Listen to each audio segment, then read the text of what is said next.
کشمیریوں سے بھرپور اظہار یکجہتی کے لیے یوم یکجہتی کشمیر کی مناسبت سے برلن میں فرینڈز آف کشمیر نے احتجاجی مظاہرہ کیا۔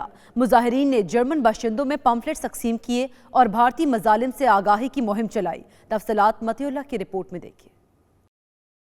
یوم یکجہتی کشمیر کی مناسبت سے برلن میں فرینڈز آف کشمیر نے احتجاجی مظاہرہ کیا۔ مظاہرے سے خطاب کرتے ہوئے رہنماؤں نے کہا، پاکستانی ہر میدان میں اپنے کشمیری بھائیوں کے ساتھ کھڑے ہیں۔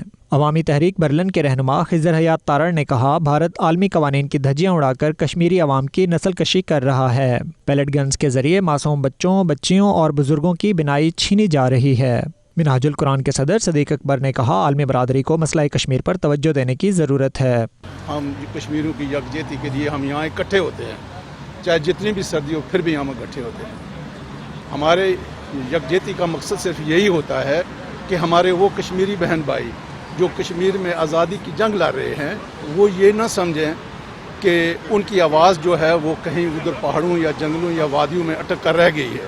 نہیں، ایسا ہرگز نہیں ہے۔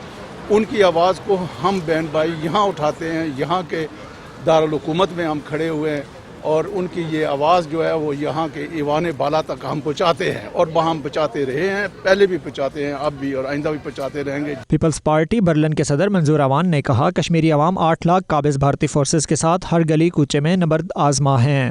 اسلامی تحریک کے امیر خالد محمود نے کہا، کشمیری عوام تکمیل پاکستان اور دفاع پاکستان کی جنگ لڑ رہے ہیں۔